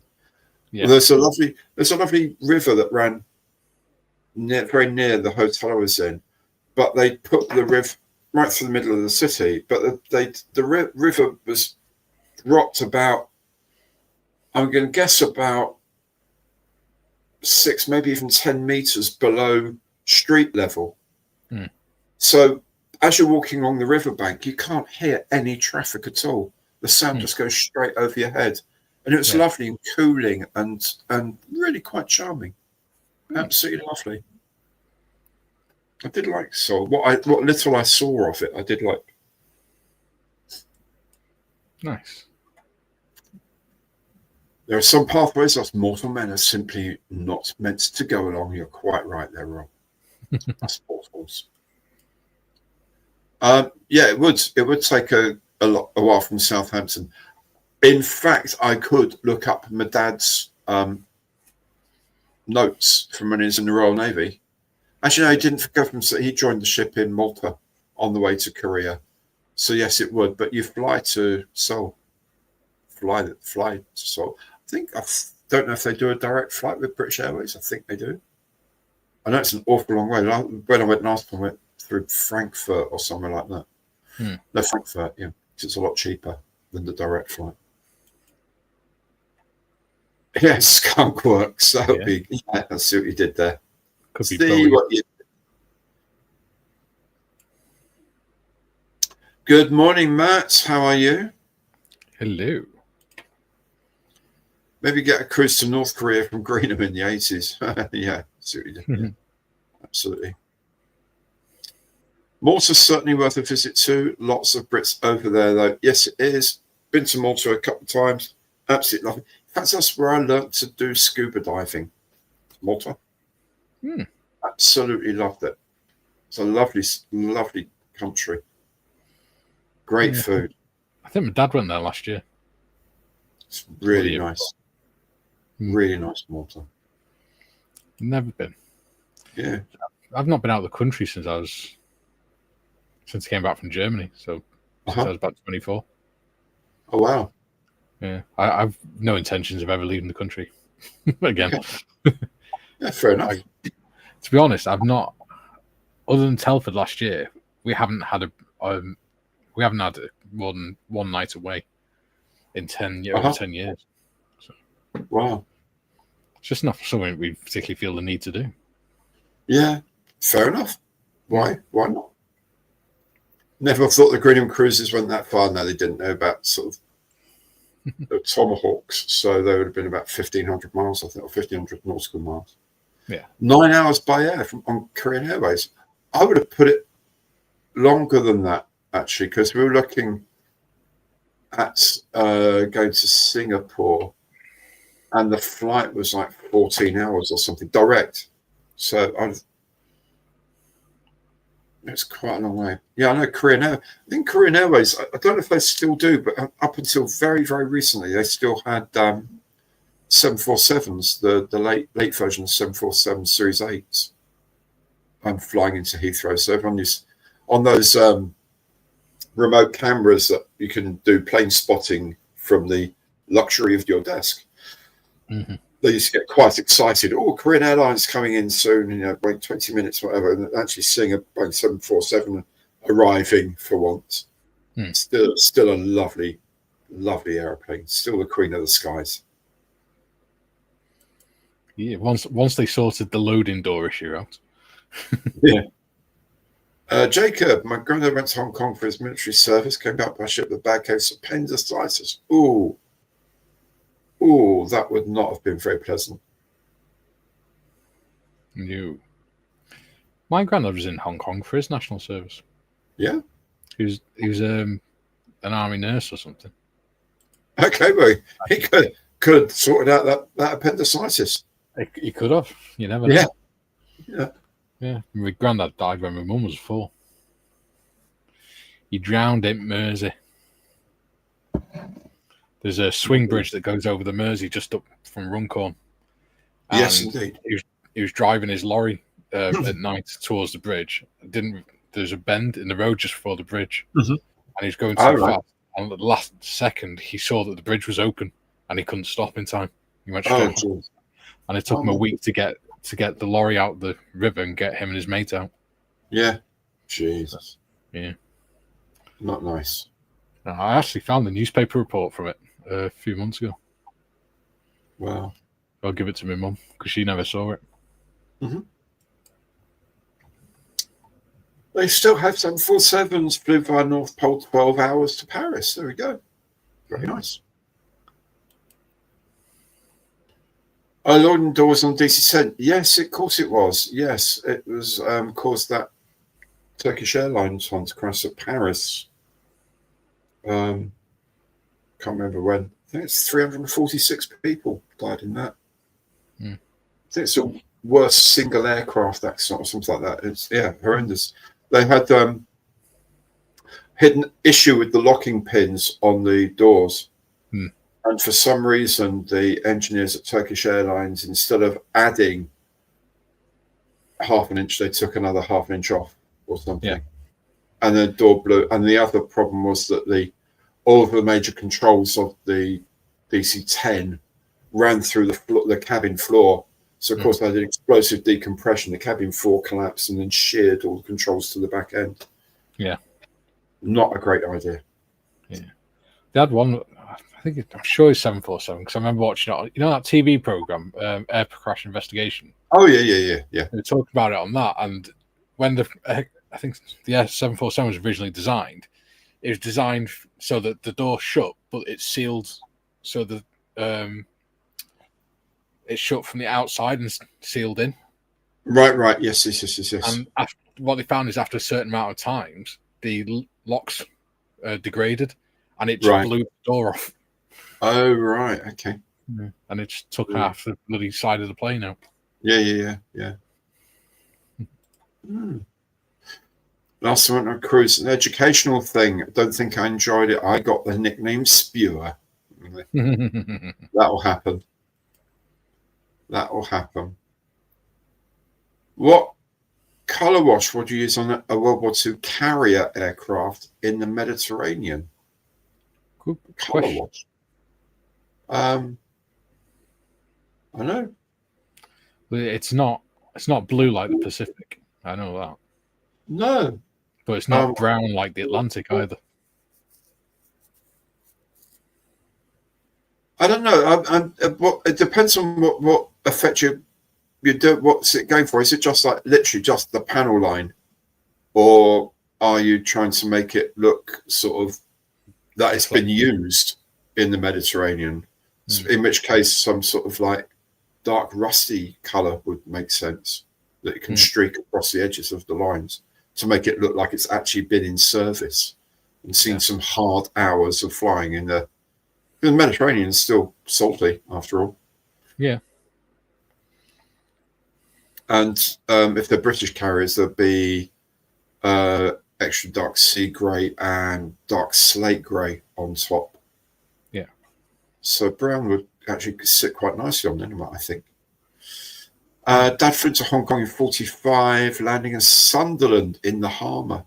dodging junks and junk. Yeah, my God, Sunderland. Good grief. Hey, Michael, how are you? Doesn't worry, you're here, and that's all that matters, my friend. Yeah. Never been on a plane or abroad for a holiday. Last time I got was actually Telford last year too. Okay, all right. It was good meeting you at Telford, Tiff. It was brilliant. Yes, we got to do what was it? A hunt for modders. Yeah, we followed the trail of Hodnobs. Lots of SARM, salt, etc. Operation Torch, Dauntless. Yeah, I guess one thing to try is that trick they do with salt for aging on aircraft. It's something you do. It's a bit like chipping, but you use salt crystals before you spray it on or something. I can't remember. Look it up on YouTube. I can't remember. But there's an effect using salt crystals that recreates that look of an aircraft that's been at sea a long time. Is it like a saltwater wash, maybe? No, it's actually you. I guess you wet the surface, but actually sprinkle salt crystals on and leave them, and maybe it just sucks up some of the acrylic or something like that, and you sort of brush them off or wash them off later, and it sort of affects the acrylic underneath and makes it look that sort of spotty look that you get on aircraft that have been exposed to salt air. One thing that did amaze me with the Med is if you go to the southernmost point of Gibraltar, you can stand and look over to Morocco. But because it's quite a narrow gap, all the ships have got to wait out at the Atlantic. And you can see like hundreds of ships all stacked up waiting to come through into the Med. It's really weird. Wow. Because you just see hundreds of tankers and cruise liners and everything all anchored up, waiting to come through. And then literally you got the directly ahead of you to Morocco, and then to the left you might see one ship on the entire Med going through. Wow. It's bizarre. Wow. Oh, thank you, Gary. That's very good. A staff driver will show us around. Oh man. Ooh. Very nice. Thank you for that. If we do that, I'll be giving you a shout. And if you're around, happy to go out for. One thing I did do in the evening was went to this sort of Korean restaurant where they have the barbecue running off like a charcoal barbecue, actually in the middle of the table. It's brilliant. Just get all this like meats and fish not come raw and just cook your own on this little barbecue hob. It's absolutely brilliant. Really nice. Check out Greek Army material, and you know how harsh Mediterranean climate can be. That's absolutely for sure, Dutch Dave. Yeah. Well, one of the tasks we had when we were in Gibraltar was on the Rock of Gibraltar, at different points, you got the anti-aircraft batteries and things like the gun batteries. And there's one called Princess Anne battery. And our job, whilst we were down there, was we did our combat exercise and things. But one of the things we had to do was strip all the inside, the paint off the inside of one of these gun emplacements and repaint it all and then seal it up with perspex so that people can look in and see what it looked like. So yeah, that was fun in Mediterranean heat. Getting inside a metal gun position. Yeah. So aging a Tamiya H39 tank with a very light spray of matte varnish mixed with a drop of Dunkelgelb over the green and brown camo. Quite pleased with the results. Okay. Nice. Yeah, well, it wasn't actually bright red hair. The video's funny. Yes, the video is actually very funny. It's very good. I think I might have put that to members only in the end because people were going whinging about how stupid it was. So. Yeah, because you're not allowed to have fun on your channel, are you? No. Because we're so serious on the rest of the channel, you know. Yeah. And Telford is such a serious event, isn't it? You know, there's no tomfoolery there at all, is there? Yeah, exactly. What people like just enjoy it, have a laugh. Christ. Yeah. Not sure if your favourite car would make it as far as Telford, a 1929 Tourer. Very nice. Oh, the landlord stole your whole life. Oh, Charlie. Sorry, mate. Yeah, so you probably missed it then. So yeah, I was saying that on your logo, Charlie, that you're an American Iraq veteran. So I was wondering what the bottom of it says. You call we haul or something? Because I can't quite see the bottom of it. But I was in Iraq as well. Excellent. Good. It was all very good. It was all really nice. And yes, hopefully next year in 2027 would be ideal. And then the Marleys are over. And yes, I'd have a proper family photo of all of us. That'd be really excellent. That would be really good. Yeah. The BVC family. Yeah. Yep. Barbecue cooked food standard in many places. At the rate we're going, right? That'd be like when we did the group photo for M4H. Yeah. Let's have a team photo and a group channel photo, I think. And Dave said, Mikey, the video was hilarious. Lol. There you go. Thank you, David. Glad to see that we still have some people with a sense of humour watching us. Yes.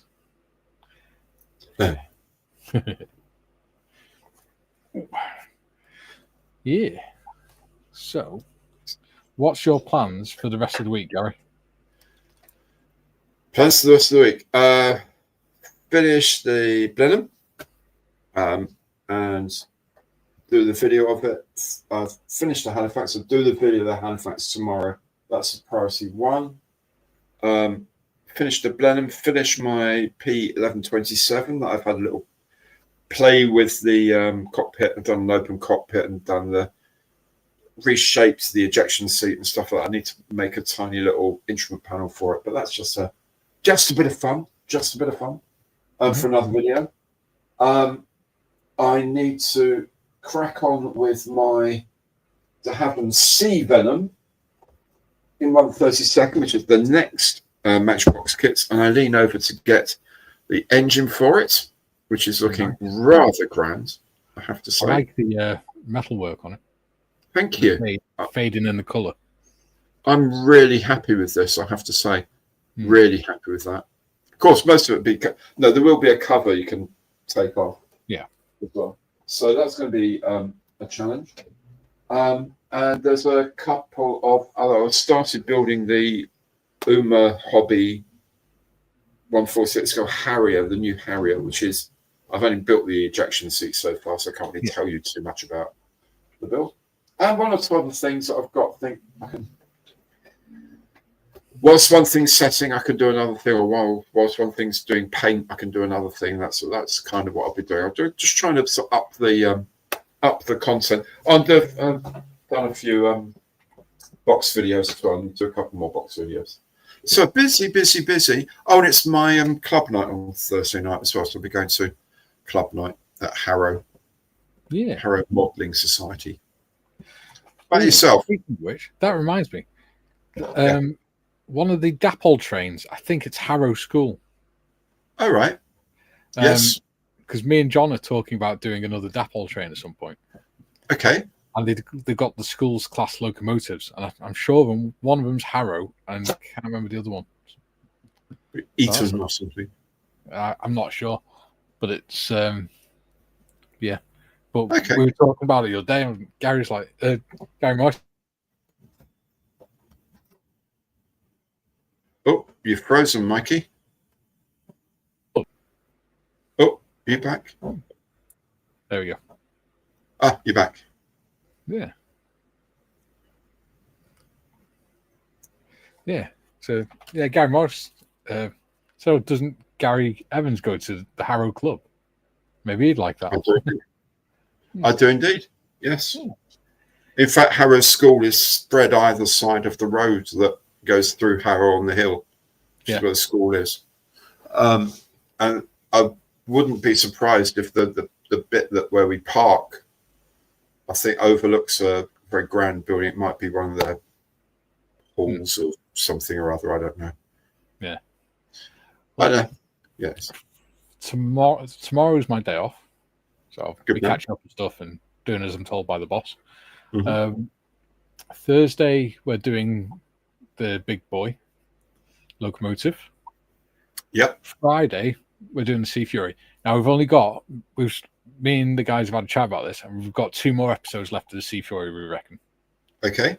And then we can start the Yag Panther. Okay, excellent. Yep, got mine ready to rock and roll. Yeah. I'm looking forward to it. Should be fun.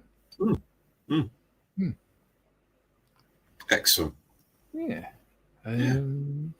So that's one I was going for. Oh, Rob, yes, good night to you, my dear friend. Take care. Charlie, it's an appreciation of veterans who fight there, especially from UK and US. I'm a fan of that era. Excellent. Thoughts, absolutely. Yeah. Tiff, still haven't started your Model T ambulance, been in primer since last Saturday. It's fine once you start going on that. It builds so nicely. Such a lovely kit. You'll enjoy it. She was going to start it today, but because the mini art kit's so involved, we sort of really needed the modders to step up. So yes, yeah, yeah. And we still didn't even get past step 2. Robert says, don't know how to put it, so car is in Discord meme wars. Okay. Picture of his car.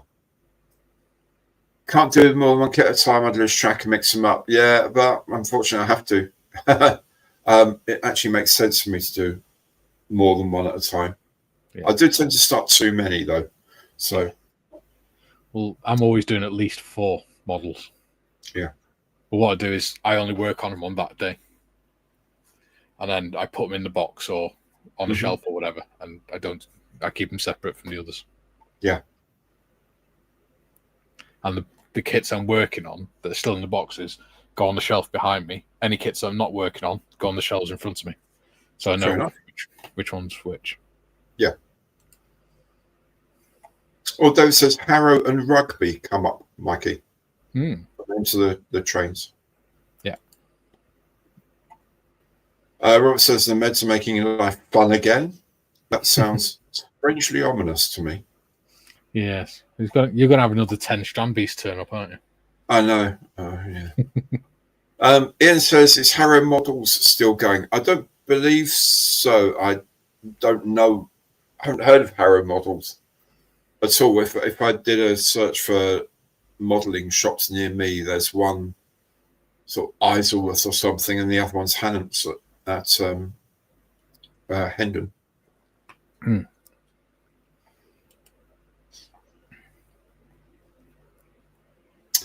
Matt's off to work.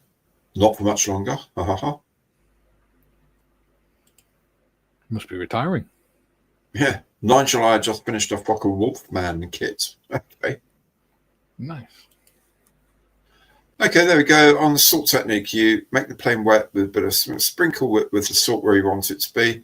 Let it dry. Spray your paint, and when that's dry, just rub the salt off with a stiff brush. Okay. Yeah, it sounded kind of sounds like using chipping solution, but finer. Very much, yeah. Very much. So maybe paint an undercoat of rust colour first, then. Yeah. Thanks for the tip, Gino. Loving the dragon on the wall. Charlie, I think, is aiming that at you. Yes. Draaikorg. Red dragon.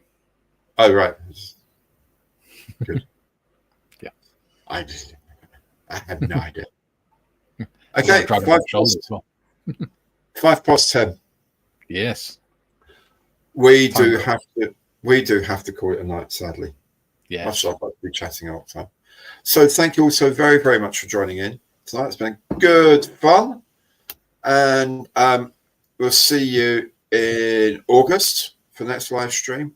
Although it's an awful long time away. It's a long, long time.